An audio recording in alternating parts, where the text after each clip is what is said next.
Agora. Momento da palavra. Glória a Deus. Mais uma vez chegamos ao momento da palavra, onde nós vamos meditar naquilo que Deus tem a falar conosco nessa manhã. Nós estamos numa sequência de mensagem aqui no livro de Mateus, no Evangelho de Mateus, capítulo 13, que é direcionado aqui em relação a 7 parábolas que Jesus contou e que está registrado nesse capítulo. Nós falamos no programa passado sobre a primeira parábola, que foi a parábola do semeador, e nós vamos continuar dando a sequência, ao estudo, a meditação nas parábolas, e hoje nós vamos estar falando sobre a parábola do trigo e do joio. Diz assim a palavra do Senhor: propôs-lhes outra parábola, dizendo: o reino dos céus é semelhante ao homem que semeia a boa semente no seu campo. Mas dormindo os homens, veio seu inimigo e semeou o joio no meio do trigo e retirou-se. E quando a erva cresceu e frutificou, apareceu também o joio. E os servos do pai de família, indo ter com ele, disseram-lhe: Senhor, não semeaste tu no teu campo a boa semente? Por que tem então joio? E ele lhes disse: o inimigo é quem fez isso. E os servos lhe disseram: queres, pois, que vamos arrancá-lo? Porém ele lhes disse: não, para que ao colher o joio, não arranqueis também o trigo com ele. Deixai crescer ambos junto até a ceifa, e por ocasião da ceifa, direi aos ceifeiros: colhei primeiro o joio, atai-o em molhos para o queimar, mas o trigo ajuntai-o no meu celeiro. Que Deus possa nos abençoar na meditação da sua palavra nessa manhã. Meus irmãos e ouvintes, nós já temos falado em outros programas que quando nós vamos estudar as parábolas, interpretar uma parábola nem sempre é fácil. Isso porque a parábola tem muitos detalhes, e detalhes que muitas das vezes estão contidos na parábola com o único objetivo de dar uma beleza àquela história contada. E que nem todos os detalhes que existem na parábola requer uma interpretação, requer um significado espiritual. E quando alguém quer dar sentido espiritual a cada detalhe existente na parábola, acaba cometendo erros e muitas das vezes até se distanciando daquilo que é o propósito da parábola. Toda vez que nós aproximamos do texto bíblico, nós precisamos nos aproximar com muito cuidado, temor, humildade, reconhecendo as nossas limitações, entendendo que muitas das vezes nós podemos cometer equívocos de interpretação, mas aquele que está buscando com sinceridade aquilo que é a verdade, Deus, através do seu Espírito, vai esclarecendo, e muitas vezes Deus nos traz mais clareza naquele texto, e a ponto de nós enxergarmos aquilo que foi entendido de maneira errada. E quando isso acontece, nós devemos ter sempre a humildade de reconhecer o nosso erro e ficar com aquilo que realmente está na palavra de Deus, aquilo que realmente Deus quer nos dizer por meio da sua palavra. Algumas parábolas contadas pelo Senhor Jesus, ele mesmo já dá a sua explicação da parábola. E isso, de certa forma, nos facilita muito. Porque se o próprio Senhor Jesus já deu a explicação da parábola, por que nós vamos querer ir além daquilo que o Senhor Jesus já explicou? Então, se ele já nos trouxe a explicação, nós devemos ficar com aquilo que de fato é a explicação dada pelo Senhor, porque esse é o propósito da parábola. E essa é uma parábola que o próprio Senhor Jesus traz a explicação dessa parábola para nós. A explicação nós encontramos na parte do versículo 36. E é interessante nós observarmos que toda a história contada numa parábola tem uma ligação com aquilo que era o contexto cultural daqueles dias. E era comum, às vezes, acontecer que alguém preparasse um campo e semeasse naquele campo, mas alguém que era inimigo daquele proprietário viesse num determinado momento e semeasse o joio ali no meio daquele campo com a finalidade de atrapalhar, de atingir o proprietário. Então isso era às vezes algo que acontecia, e o Senhor lança mão dessa história para trazer uma lição espiritual para as nossas vidas. E eu quero dizer aqui que o que eu vou falar para os irmãos pode até ser novidade para alguns, mas não será novidade para aqueles que têm o hábito de estudar a palavra de Deus. Aqueles que têm o hábito de estudar a palavra de Deus, o que eu vou dizer aqui não é nenhuma novidade. Mas eu quero, antes de entrarmos na explicação da parábola dada pelo próprio Senhor Jesus, dizer que, como eu disse, alguns detalhes da parábola não estão ali na parábola necessariamente para que se tenha um sentido espiritual. E quando isso acontece, quando alguém procura dar interpretação a esses elementos, acaba saindo do propósito. Eu já ouvi, eu creio que os ouvintes também já tiveram oportunidade de ouvir alguma explicação nessa parábola, aonde alguém identifica aqui o momento da semeadura do joio. E vai dizer que o joio foi semeado à noite porque quem dorme, dorme à noite. E que a noite representa a última hora. E que o dormir dos servos representa aquele que dorme espiritualmente. Ora, quando nós analisamos a explicação que o Senhor Jesus dá a essa parábola, o Senhor Jesus não tem nenhuma preocupação em fazer menção da noite. O Senhor Jesus não tem nenhuma preocupação em fazer menção daqueles que dormiram, em explicar o que é dormir. Se a dormir aqui significa morrer fisicamente, se o dormir aqui significa dormir espiritualmente, o Senhor Jesus não tem essa preocupação, porque não é esse o propósito quando ele narra essa parábola.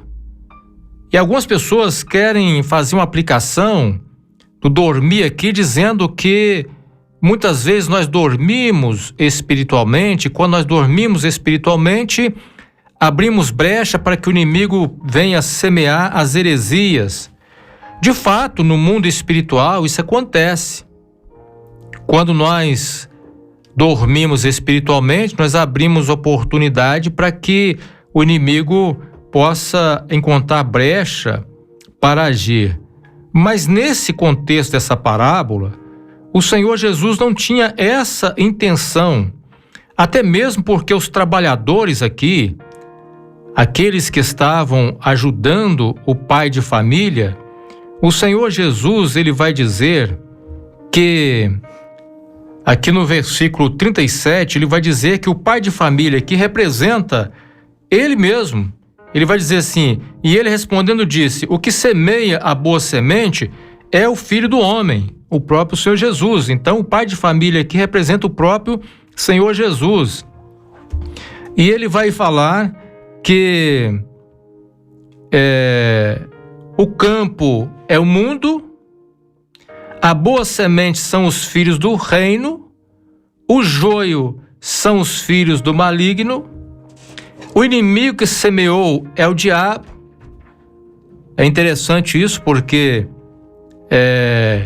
para alguns, embora a palavra diabo significa adversário, para alguns o diabo não existe, né? Não existe o diabo, mas não é exatamente isso que nós encontramos no texto bíblico. Nós encontramos uma realidade desse ser maligno chamado e conhecido como diabo. A ceifa é o fim do mundo e o ceifeiro são os anjos. Então, o que o senhor está dizendo aqui? O senhor está dizendo que o ceifeiro são os anjos. Os anjos são aqueles que participam da ceifa, são aqueles trabalhadores. Então nós não podemos colocar que aquele que está dormindo espiritualmente nessa parábola representa a igreja, ou representa o cristão que dorme. Por quê? Porque quem aqui é o trabalhador, diz a palavra que é os anjos. E o Senhor Jesus não tinha nenhum propósito aqui, nenhuma intenção de falar que os anjos dormiram. Não era esse o propósito aqui, mas era mostrar que acontecia exatamente, literalmente isso naqueles dias, que alguém dormia e naquele momento vinha o inimigo e semeava. O propósito do Senhor Jesus é simplesmente mostrar que o inimigo também tem os seus filhos nesse mundo. O propósito do Senhor Jesus é mostrar que existe dois tipos de pessoas: aqueles que são os filhos do reino, são os justos, e aqueles que são os ímpios, os filhos do inimigo. Então, quando nós colocamos uma explicação, um detalhe que o próprio Senhor Jesus não dá essa explicação, nós cometemos um erro. Já ouvi, eu creio que os ouvintes também tiveram oportunidade de ouvir alguém dizer que o trigo aqui representa a obra de Deus. Qual que é o problema com essa explicação de que o trigo representa a obra de Deus? O problema é que muitas das vezes algumas denominações eles consideram que a obra de Deus é justamente ou unicamente aquela denominação. Enquanto você pega e coloca essa explicação de que o trigo é a obra de Deus, embora de fato o trigo, o Senhor Jesus fala aqui que o trigo representa os filhos do reino, e os filhos do reino de fato são resultado da obra de Deus na vida do homem. Mas quando se faz essa menção, em vez de falar como Jesus quis aqui apresentar, que o trigo representa os filhos do reino, e colocar como a obra de Deus, alguns grupos vão passar essa ideia de que a obra de Deus está aprisionada unicamente naquela denominação. E as pessoas, ao ouvirem isso, acabam entendendo ou compreendendo de maneira errada aquilo que o Senhor Jesus queria dizer. E, na verdade, o próprio Senhor Jesus diz que o trigo representa os filhos do reino, ou seja, todos os justos, todos os salvos, independente da denominação cristã em que esses salvos se encontram. Os justos representam todos os salvos. É isso que o Senhor Jesus quis mostrar aqui nessa parábola, quando ele fala dos filhos do reino. Alguém até pode dizer que Ao referir-se ao trigo como a obra, não está querendo dizer que é a denominação e de que a obra, de fato, seja um projeto existente somente naquela denominação.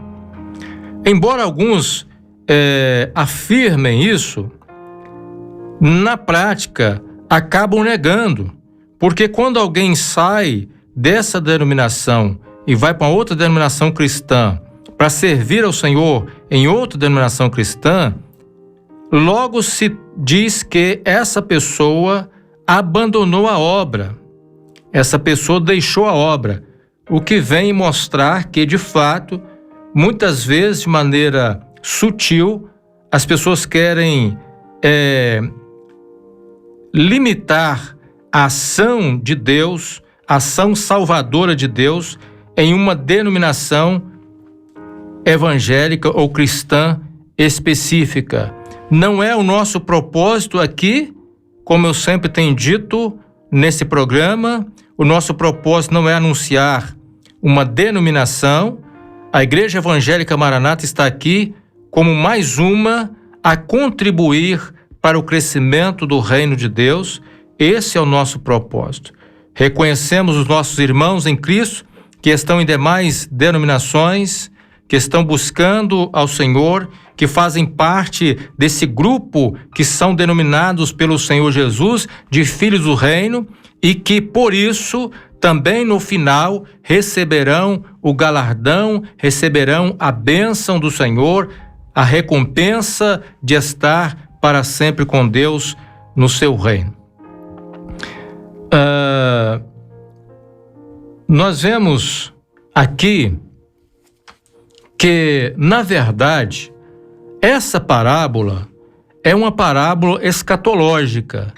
E nós percebemos que ela é uma parábola escatológica quando nós lemos, por exemplo, a explicação do Senhor Jesus a respeito da colheita do joio atado e lançado no fogo para ser queimado, e daqueles que serão ajuntados, o trigo ajuntado no celeiro e guardado.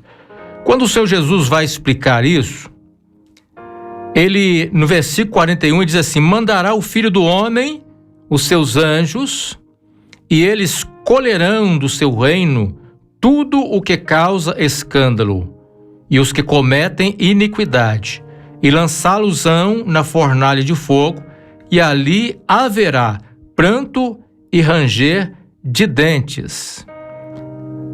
Então os justos resplandecerão como o sol no reino do seu Pai. Ainda é importante até o versículo 39, porque diz assim: o que semeou é o diabo, a ceifa é o fim do mundo, e os ceifeiros são os anjos. Então nós percebemos que é uma parábola que, na verdade, é uma parábola escatológica. Essa parábola do trigo e do joio não é uma parábola que existe com a finalidade de tratar de questões ligadas à disciplina na vida da igreja. Alguém pode até usar essa parábola para dizer que não se deve disciplinar ninguém na igreja, porque o Senhor Jesus disse que todos crescem juntos. Ora, a parábola, em nenhum momento, ela tem como propósito ensinar que nós devemos tolerar o pecado, que a igreja deve ser tolerante com o pecado. O que a igreja não deve fazer é condenar o homem. O papel da igreja não é condenar o homem. Até mesmo nessa parábola nós percebemos isso. Nós percebemos que quem faz esse papel de separação, quem vai fazer esse papel de separação, né, no fim dos tempos, serão os anjos. O Senhor compete ao Senhor, compete a Deus o julgamento, né, dessas pessoas.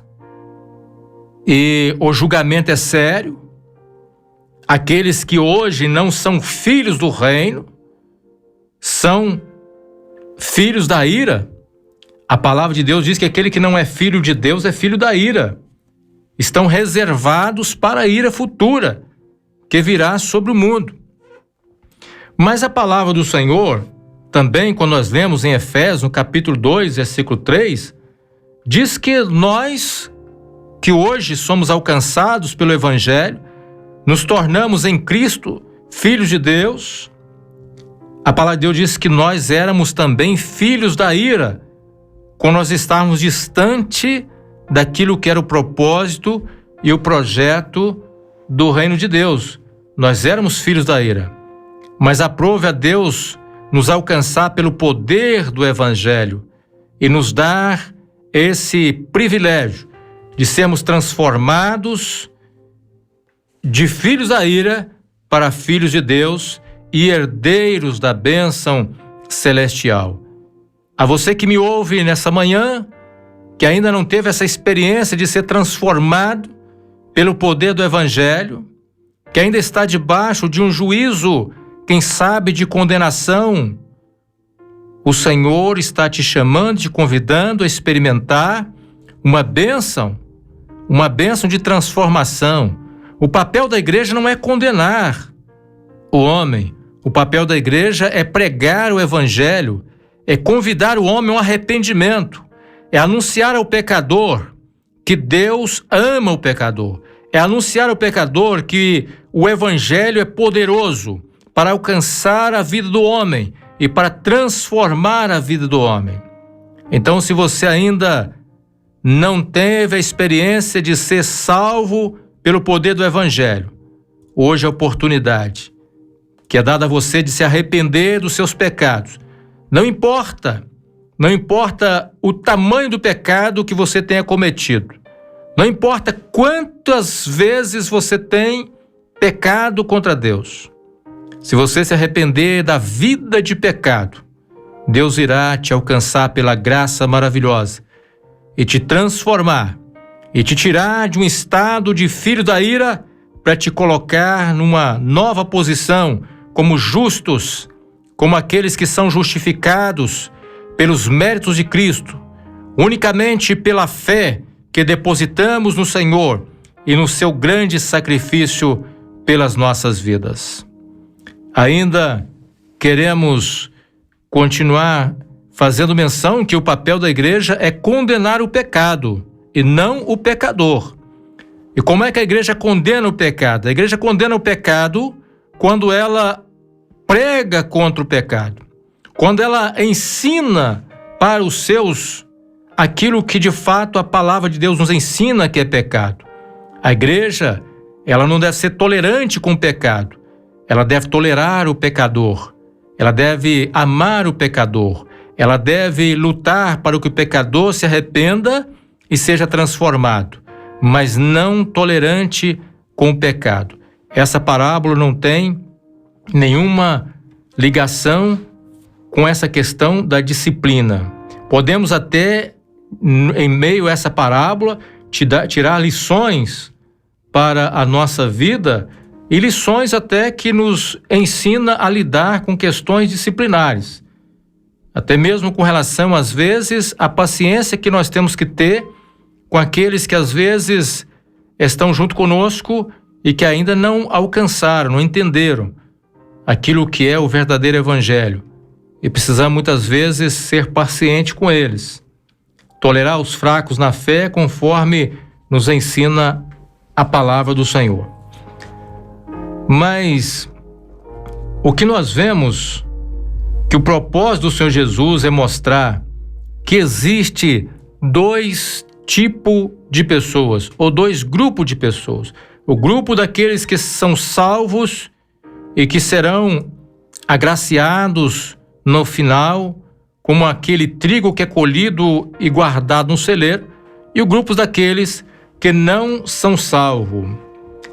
Quando o Senhor Jesus faz menção de que o inimigo que fez isso representa o inimigo, representa o diabo, na verdade, ou nós estamos submissos às orientações de Deus, ou nós estamos debaixo de uma de um governo de Deus, de uma ação do Espírito de Deus, ou o nosso coração estará debaixo de uma influência que é contrária àquilo que é a vontade de Deus, uma influência maligna que está influenciando o mundo.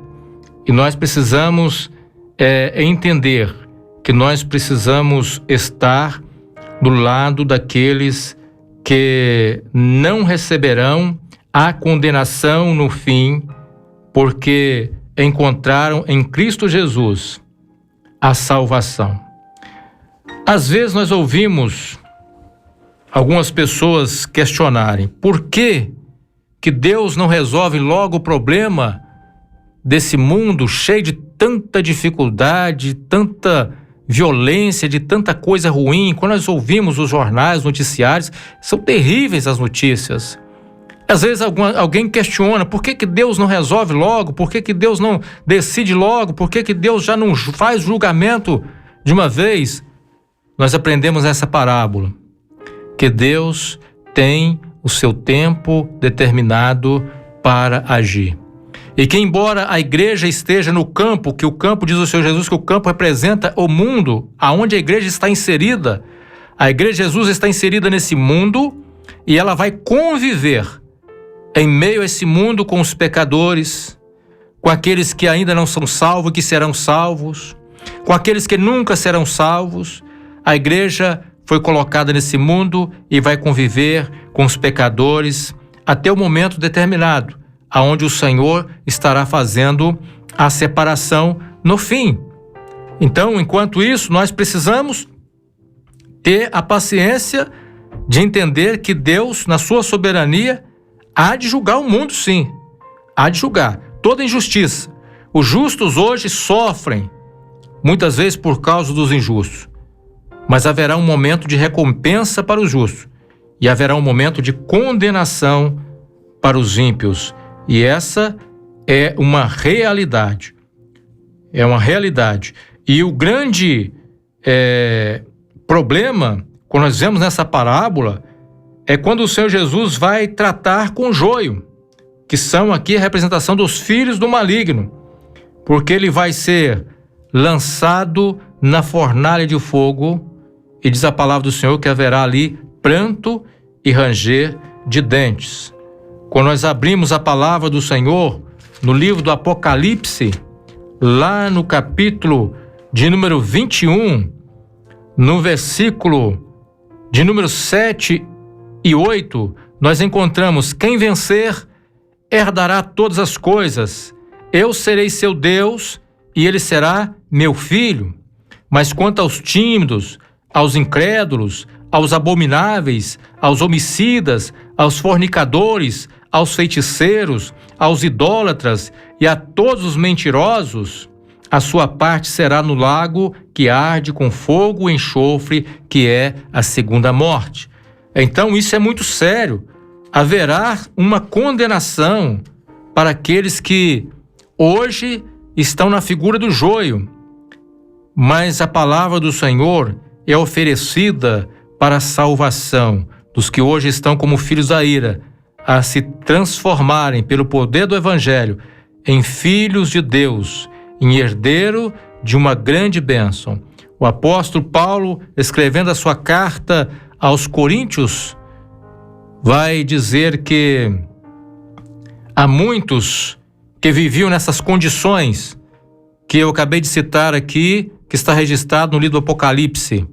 Muitos que estavam naquelas condições ali foram alcançados pelo poder do Evangelho, foram lavados, foram purificados e foram transformados em filhos de Deus. Que Deus possa nos abençoar de maneira que possamos ser contados com aqueles que são os filhos de Deus, os filhos do reino, o trigo e não o joio, e aguardar pacientemente a recompensa que nos está reservada por depositarmos ao Senhor, ou no Senhor, a nossa fé. A palavra de Deus diz que nenhuma condenação há para aqueles que estão em Cristo Jesus. Olha que coisa maravilhosa. A palavra de Deus diz que nenhuma condenação há para os que estão em Cristo Jesus. E é exatamente isso que o Senhor Jesus nos ensina nessa parábola. Para os trigos não houve condenação. Para quem era trigo, não houve fogo. Para quem era trigo, não houve pranto nem ranger de dente. Para quem é trigo, houve, na verdade, o resplandecer dos justos como o sol no reino do Pai. E o Senhor encerra a explicação dizendo: quem tem ouvidos para ouvir, que ouça. Você que está ouvindo essa manhã, guarde essa palavra no seu coração.